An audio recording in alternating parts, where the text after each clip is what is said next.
All right, Okay. guys. Hey, I'm Tamara Bennett, and I'm here with Candice Tiller from, what's your business name again? Perfectly Yours, Paint Parties, Vinyl, and more. I knew it was perfect something, but I couldn't think of what it was. Perfectly Yours, paint parties and more. Yeah. Okay, and so the funny thing about Candice and I is we both started cutting door hangers using completely different machines. And I know a lot of you guys have had questions about, like, should I get a jigsaw or should I get a scroll saw, and why would I choose one over the other? Well, I'm the jigsaw person. I absolutely love and adore my jigsaw, and I would never use anything different. But Candice, on the other hand, how do you feel about jigsawing, Candice?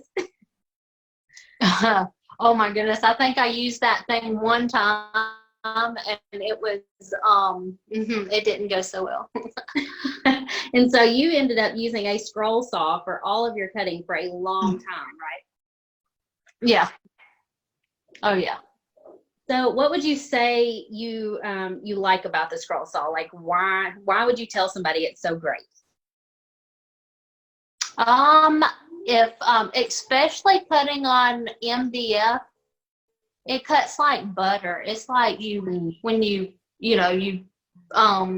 direct it or whatever, you can control it a whole lot more, like exactly where the blade's going and stuff like that. So with that, it cuts, like I said, just like butter. It just a smooth cut and stuff. There's not really much sand into it. There's maybe a little bit, but I mean, it cuts great, and it curves, and you can go back. Sometimes you have to, if you get the right blade, the more TPI, the better. So when you're buying your blades, you definitely want a good blade. Is there a particular brand of blade that you like can't live without?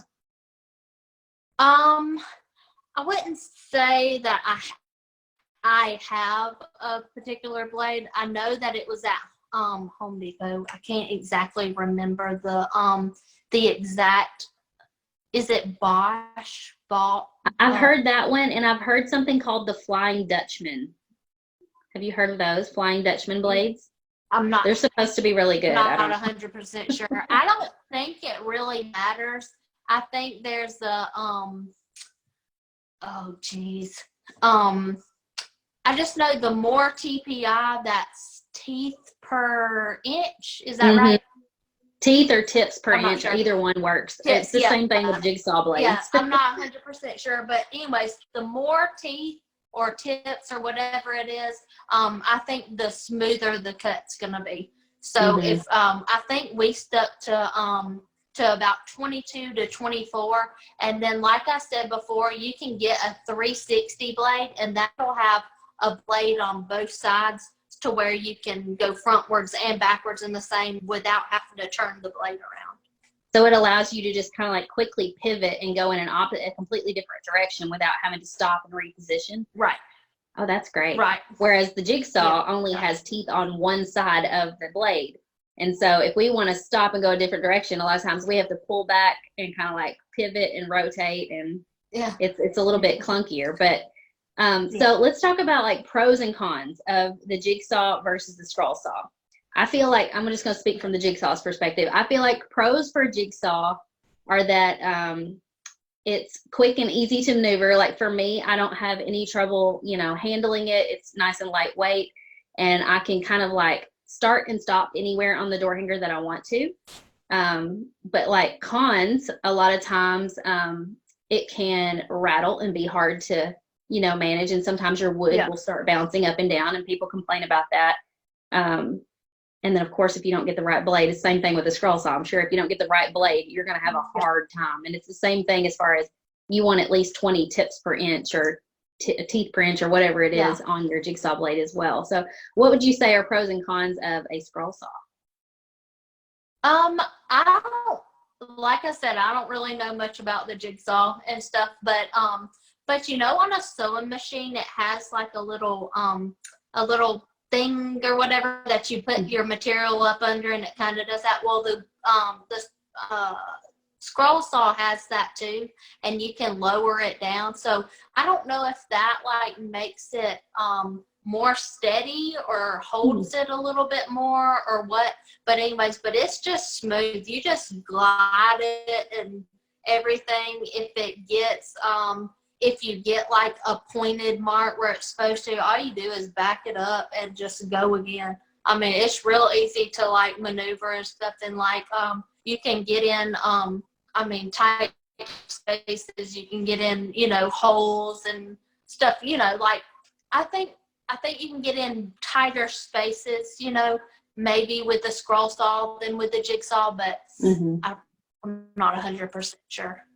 Well, I know, like, if I was going to cut out a monogram and it had lots of curls and like, you know, fancy things on it, it would be difficult to cut with a jigsaw because of that rough, you know, bouncing up and down, and the jigsaw kind of pushes against the wood as it goes. You know, I'm controlling it with my hand.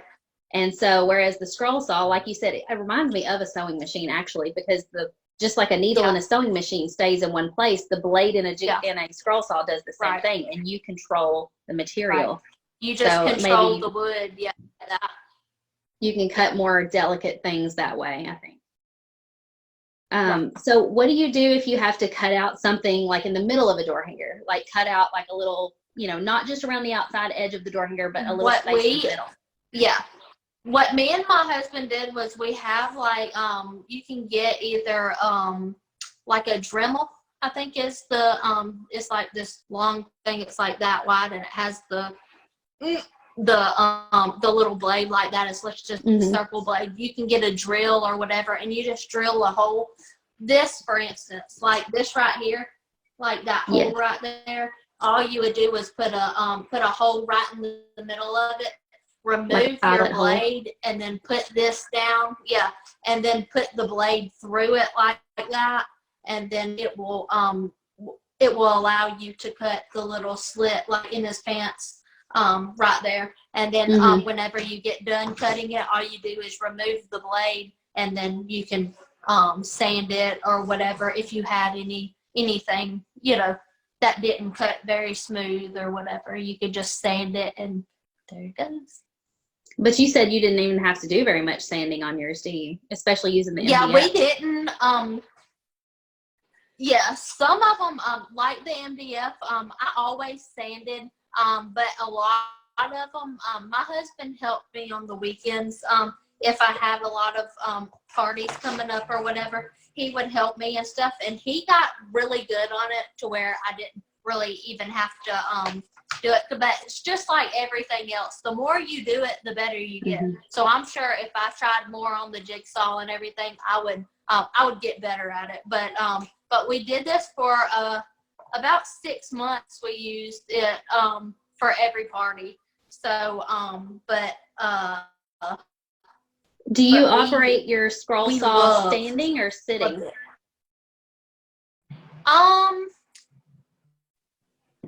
Chase is 6'3", so he sat down, but I felt like I was in more control standing up, like kind of not hovered over it, but standing up and stuff. But he's so tall and everything. We had it on like a desk out in the barn, and we cut it like that.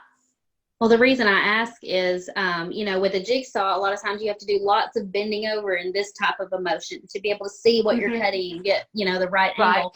And that could be hard for somebody that has disabilities or back problems. So would you say that like a scroll saw is better for somebody that's maybe even like wheelchair bound or something that can't, like, you know, do things? Oh yeah, definitely. You can get a higher table or whatever if you're sitting down, or get it to the right level that you want. And you can, like I said, just like this, it reminds me of this old machine. You can just put it in there and just go to town. Cool. Is there a particular size of scroll saw that someone should buy? Like, I know that, you know, some of them have like a 16-inch arm and stuff, and that can limit the sizes you're able to cut. Yeah, I wouldn't just say mine was 15 or 16. All that does is, like, if you were cutting this, all it is whenever it gets to that bar, you can't cut no more that way. So you have to turn the wood this way and then cut the rest of him that way. So so it just depends on what you're cutting, you know. and the different angles and stuff. I think we've had to do all kinds of angles on it, just because different cuts have different, the angles and everything. So but it allows you to do that. So it wasn't a big deal. But I think the longer the arm, I think the bigger you can get. We never had trouble with 20-inch door hangers. We never had any trouble. I've always had troubles cutting small things with a jigsaw, like an ornament or something, especially small, like a door hanger attachment. Are those easier on a scroll saw?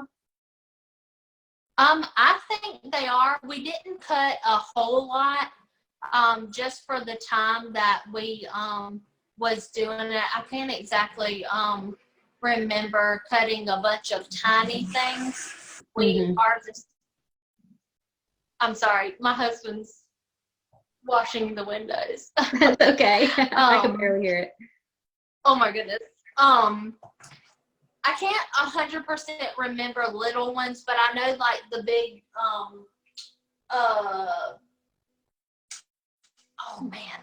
Like porch sign attachment? The home sign, wherever, the welcome sign. Yeah, the welcome sign attachments, like the big ones. We never had problems with them.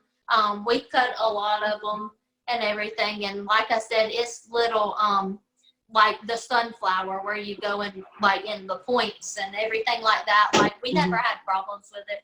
It's real easy. It's real easy to maneuver and get in small spaces or whatever, tight spaces. And that's why I love it. I think there are advantages and disadvantages to both methods of cutting, but like you said, I think it's just whatever you really put your effort into and what you get used to, and I never tried the scroll saw, and you only tried the jigsaw once and gave up. So, it's just whatever we put our time and effort into. So, but thank you for coming on here and answering all the questions for me. I think this will really help people kind of like figure out which machine would be easier for them to use. Right. But definitely, I got mine for Christmas one year. I told Chase that I wanted, or he had heard me talking about that I wanted it. So I got a scroll saw, and I got like a sander or something like that. So it was the best. I think regardless of which cutting method you prefer, there's something really empowering about cutting out your own shapes. And like, it's like, I don't know, every time I finished in the beginning, I wanted to be like, ugh, like girl power. Like I did this myself and I did not need a man to help me. Oh yeah, it's definitely empowering. The sander, the Dremel, the drill, anything like that, it's the coolest. So to be able to do it by yourself. Yeah, and just like with painting, the first one is not going to be the prettiest. It's not going to be the easiest. You're going to there's always going to be mess ups, but the more you keep with it, the better you'll get. So thank you, Candice, for coming on here with me today. Y'all go check her out at Perfectly Yours Paint Parties and More. Paint parties, vinyl, and more. Vinyl and more. Bye. Yeah. Bye, y'all. Bye.